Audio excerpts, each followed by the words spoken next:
Welcome back to GBGuns. We are out today with the LP380 by Grand Power. 10 shots, 10 cold shots at our reduced size. I love it when that happens. Our reduced size torso at about 20 yards. Yeah, I'd say 20 is fair.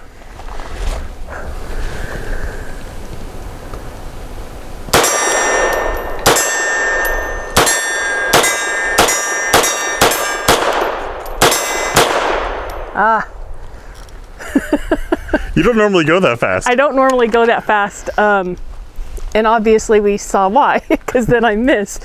But everything about that made me want to go faster. I'm looking forward to this review. What are we in for? Well, I've got to do my cold shots. Then we've had viewer requests for a chronograph because this is a very long barrel for a 380.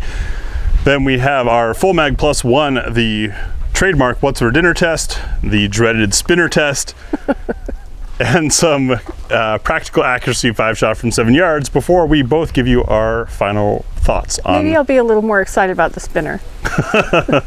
Not as much energy coming out of this. It'll be interesting. Okay.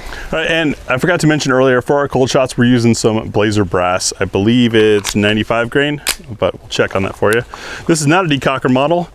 The grip is the exact same as the K100 that rides on my hip every day. So I'm looking forward to this. Ooh, that slide is different. Crisp trigger.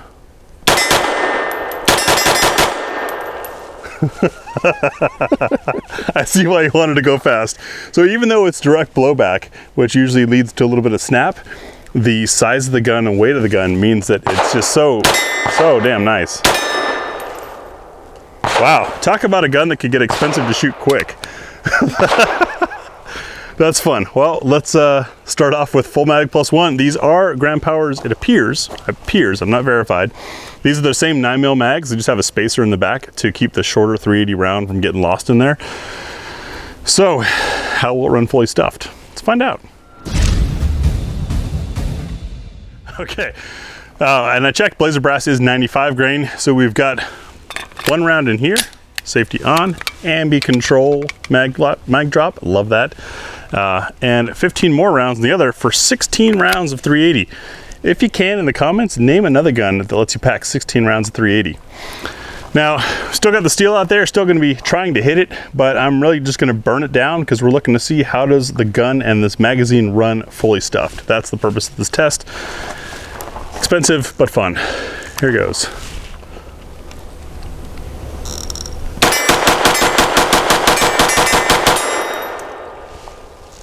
No issues.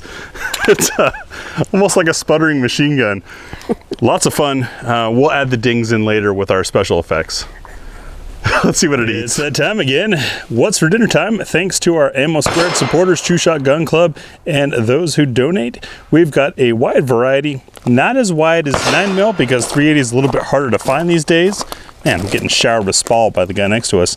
But you can see we go from 85 grain all the way up to 102 grain. We've got nickel-plated cases, we've got flat nose, round nose, we've got hollow points, we've got steel case, no aluminum, but we'll see what it eats. 3 shots only, because we want to see does it feed from slide lock, is there enough energy to cycle and pick up a second round. The third round's a bonus because we're also looking to see if it locks the slide open on empty. Anything beyond that is testing the magazine. Starting what's for dinner off today with Winchester silver tip 380 85 grain. Obviously it's 380. Should we start that over? No, it's okay. It's good that we're using 380. Circle number 1. Focus camera. There we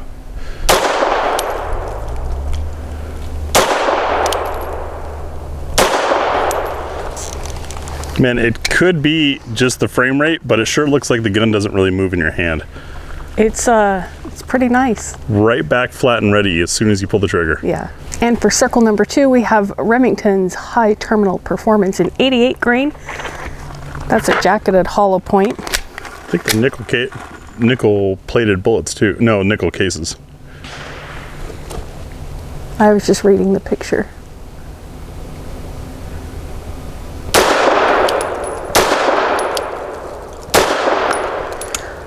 Was that I went second? fast, Did decent though. but yeah, I felt that my sights were there, so I went ahead and took it just to see where it went. Those are awesome. Those shot really well. And for circle number 3, we have Spears Gold Dot. These are 90 grain round. Pretty little things.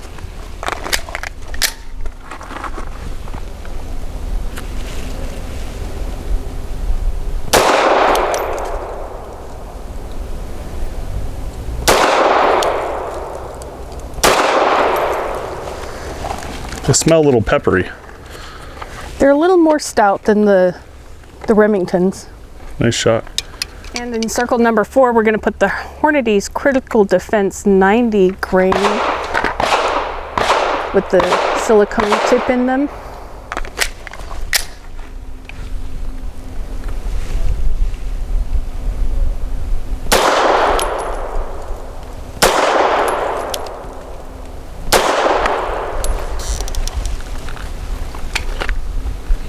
This gun just makes all of them pleasant. And in circle number 5, we have Federal Premium's Hydra Shock in 90 grain.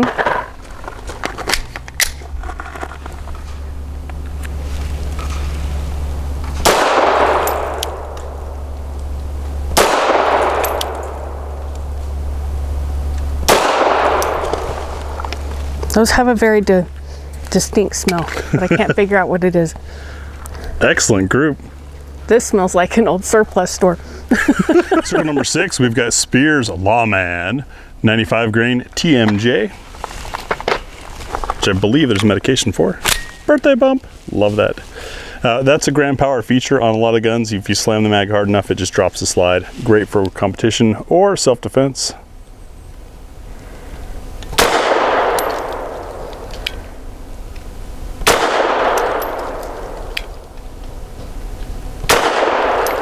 Nice.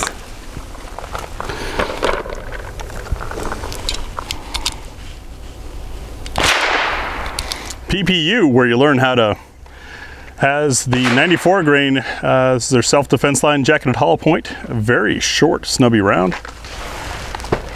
They look vicious. I'm gonna see somebody walk around with a sweatshirt that says PPU, looking all scholastically.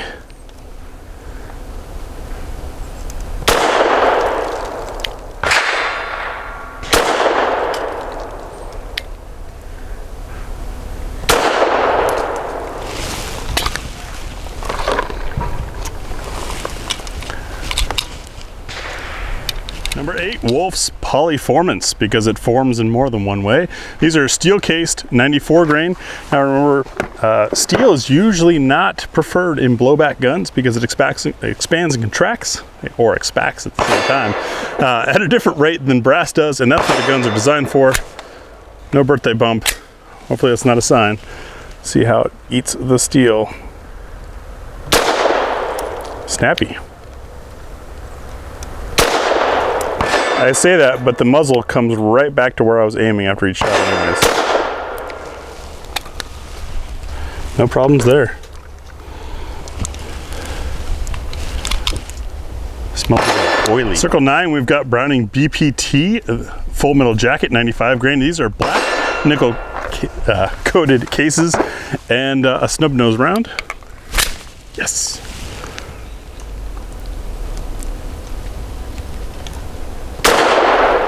Ooh. I threw that one. Those definitely had a much stouter sound. Percussion. Circle 10, Remington Ultimate Defense Compact Handgun. Now, these are the types of things that are developed to run in little bitty barrels. Compact for 380 is usually smaller than this, even though technically this is kind of compact size by the old size rules. But this is 102 grain and nickel plated casing and brass jacketed hollow points, or BJHP if you will. I'm really loving the birthday bump. Stouter recoil for sure, but very manageable.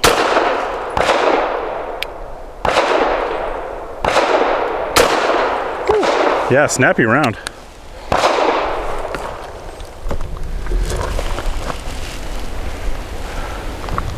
camera doesn't want to get that one. There we go. One more ammo related thing, since you guys wanted to know, and I'm curious too, if we're getting a lot of extra velocity out of this longer than average 380 barrel or not. We don't have match ammo in 380 because I don't think it exists. So we're gonna go with Federal Premium's Hydra-Shocks. I'm tripping on my tongue today. These have a stated velocity of 1,000 feet per second. What barrel length? We don't know. Is this longer than what they tested in? Maybe. But we'll find out. Let's get the chrono. So we've got 5 rounds of that Federal Hydra-Shock loaded up, and Tia's gonna take a shot at the target here. We're about 8 yards away, 7 yards away. We've got the chrono there, and our chrono is tricky. Sometimes it reads meters, sometimes feet.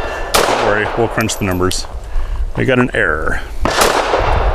323, 335, 327, 334. Oh, I'm out. You only loaded 4. No, I loaded 5. You got an error. Oh, that's right. But, and I'm no mathematician, I'm thinking that's more than 1,000 feet per second. So we, it seems, are getting some extra oomph out of the little 380 by having that longer barrel. Will that be the same with our ball ammo? Who knows? But the spinner is next. Tia, 8 rounds, 10 rounds? I would like to have 10 because it's less velocity. Yes, less energy. All right, let's get to the spinner. 12 yards is our 6-inch Titan Great Outdoors spinner target.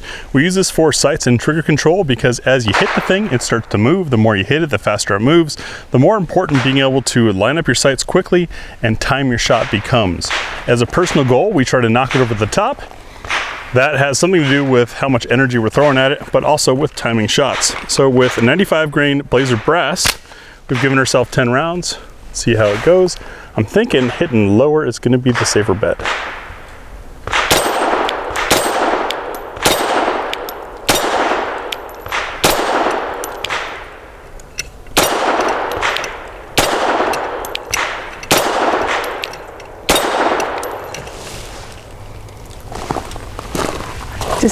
Maybe it's not getting enough energy?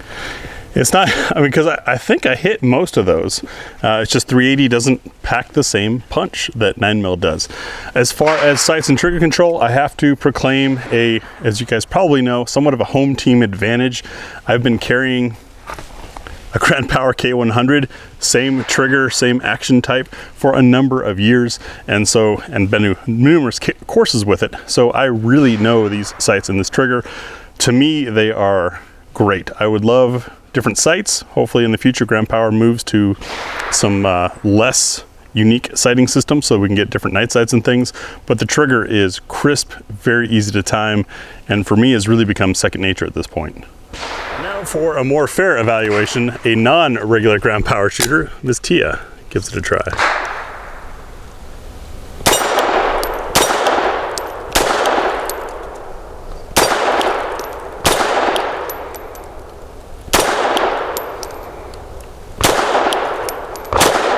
Dang it.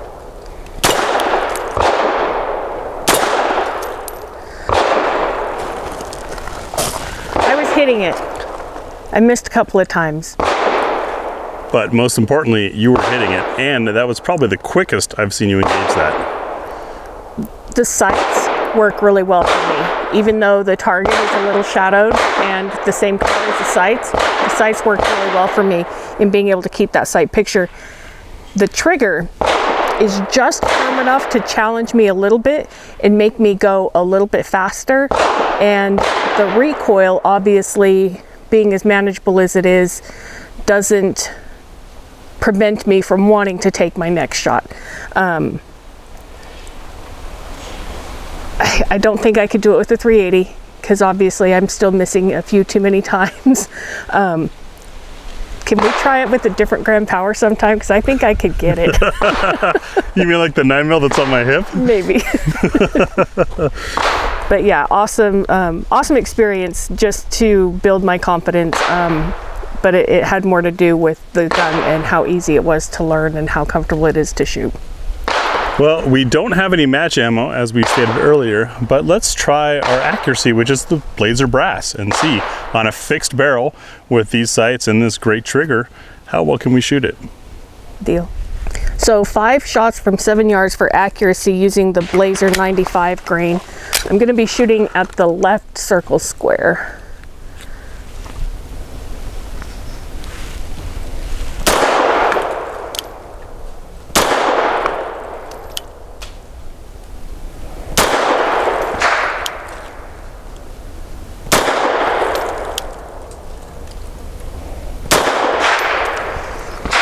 Oh, I couldn't see that one below. I thought I was doing really good.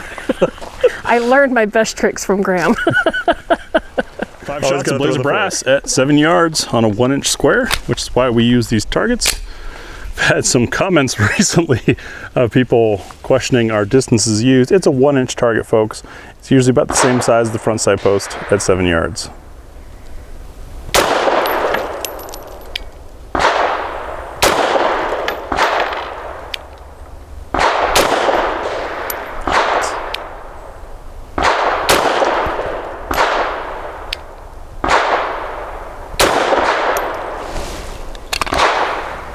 So I've said it before in our many reviews or experiences with Graham Powers that I can truly understand Graham's appreciation for them. They just make a shooting experience pleasant. 380 obviously has a lot less recoil than 9, so it's a lot easier to control. And then given the extra length of the barrel, like it's a dream. And the sights for me are absolutely perfect. The fit is nice. And that's only one of 4 back straps. I could probably use a different back strap, not gonna lie. I'm feeling a little bit of crevice right here that I am compensating for whenever I bring my other hand in. I'm adjusting for that obviously, but I mean, the way it fits in the hand is just amazing. Unfortunately, it's a little bit too heavy and long for me to consider as a carry option. I'm glad that I'm finally learning that, because otherwise I'd just carry them all. And I do appreciate the ambi stuff, even though I don't use the right hand side very often, just because being right hand dominant, my thumb works best for me there. Yeah, love it. As you saw on the tabletop, this is approximately the same size as the K100, my carry gun for a number of years, and that makes it very comfortable to shoot. Blowback 380s can be snappy and poppy. This one isn't. It's got enough mass, it's sprung right, and it's a long enough barrel that it just feels gentler than 9mm. You don't get any of that trying to jump out of your wrist that a lot of blowback 380s do. So good job, Graham Power, there on figuring out the physics for the right slide mass and spring rate for blowback to not hurt. It's a shame that 380 is harder to find and costs more than 9mm, because wow, what a great trainer gun, fun gun. I mean, Tia's got some friends that have been talking about coming out with us just to learn the basics of shooting, and I think this is probably a good one to start on. Trigger is short and crisp and light, but also very predictable, and it teaches you to respect the trigger. So I don't think it's too light for learning on. As far as, is it too light for carry? Well, that's why I carry one of the decocker models, just so I've got the double action first shot. Unfortunately, those are very hard to find. This one does not decock, it is safety only, but man, it's ready to go when you are. Very, very nicely done. I realize that I have somewhat of a bias because I am a fan of Graham Power, but this truly is, to me, a performance 380. And I don't think anybody else makes one. If you know of another, let us know in the comments below. Otherwise, thanks for watching.